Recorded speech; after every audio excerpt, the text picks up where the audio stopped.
Hey guys, how's it going? Comparing here.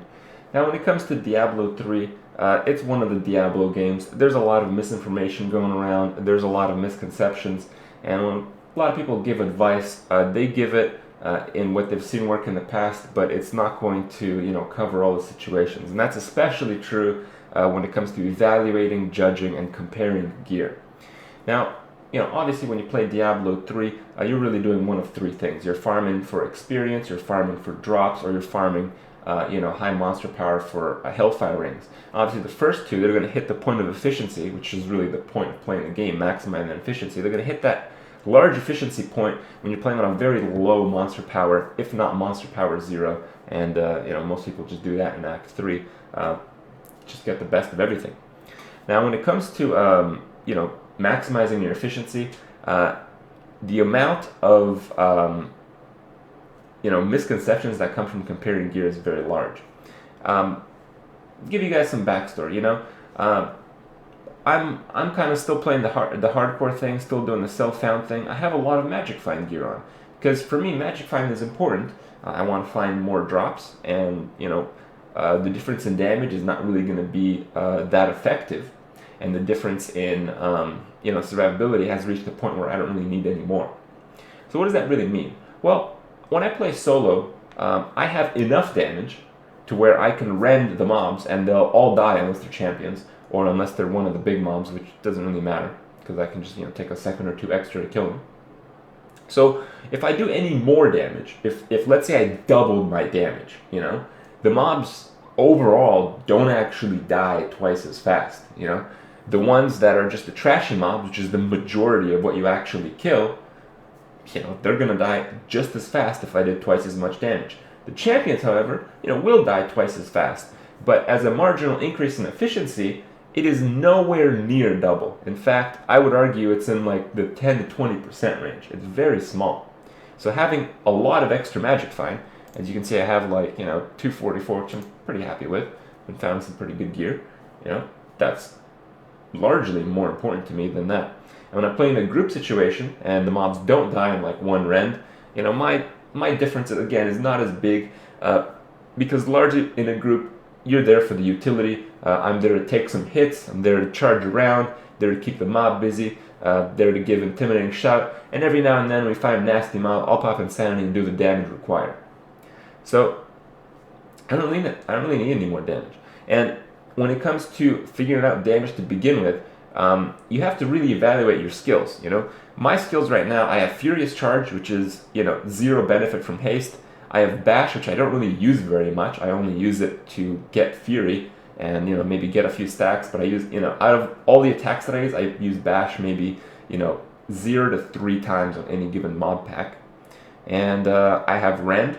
Attack speed does affect the initial cast, but obviously because it's over 5 seconds, you're not just spamming it, then it doesn't really affect it that much at all. Then you have Revenge, which is not affected at all by haste. So you have all these abilities, and almost every single one of them, except I guess Bash, has diminishing effect from haste. So when I'm looking at an item like this, I'm seeing it's like, let's say I didn't care about Magic Find, right?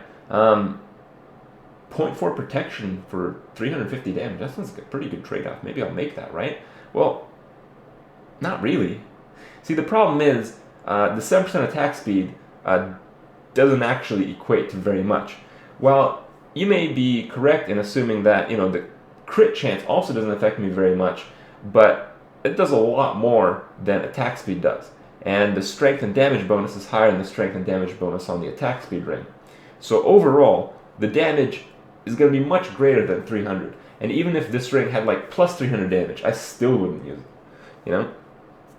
And when it comes to protection, in this case, it's a direct comparison. It makes sense. It's armor and resist versus less resist and less armor. But when it comes to certain other rings like these, so I'm looking at this ring, let's just say it was like, a damage upgrade of like 50. Would I use it? No. Why would I use it? You see, the game counts the protection benefit from your dexterity. It averages out the number of attacks that you would dodge with dexterity as that being equivalent to the damage reduction gained from armor or resistances. If you're going to die to a billion mobs hitting you for very little damage, then yes, that is appropriate. But if you're going to die in a short amount of time for a few amount of hits, which is a very likely scenario, then, how do you really figure that out? It's obvious. It's obvious to people who really understand these stats that dexterity does not equal to the other defensive stats. So, let alone the fact that revenge is not going to proc off a dodge, and it's going to proc off the other shit, so your effective life while using attacks, yada yada, you guys can figure that out. It's better in that case as well. But, you got to be cautious when comparing protection because of that pesky dexterity stat, of course, unless you're a monk, in which case you prefer that stat. I have another item here. Bonus to life, minus the damage, minus protection, but it's like, oh wow, that's another pretty good item. You got the each hit adds 866 life. Holy cow! Never see anything so high on an amulet. Well, yeah, it's a pretty good amulet. Can't disagree. But that each hit adds 866 life has like extremely small benefit. So why is that? Well, judging by the attacks that I use, Rend doesn't actually proc life on hit for like anything. And Revenge, when I use Revenge, I heal up to 100 anyway. When I use Charge, often I'm close to 100% life, and each hit adds life might benefit me a little bit, but when I'm solo, I use Dreadnought, so that heals me to 100% anyway. And when I'm in a group, the monks are going to help out with the healing where it doesn't really make any difference. And the Bash, yeah, it would help, but how many times do I use Bash? Like 2 times? So like over the course of a fight, I'd gain like an extra like 1,000 life, which in many cases would be overhealing. That's like no benefit again. So my point is very clear. Yes, Diablo 3 is a game about gear. You want more gear. You want overall better gear. But when it comes to maximizing your efficiency, you really have to be smart and choosy with your stats.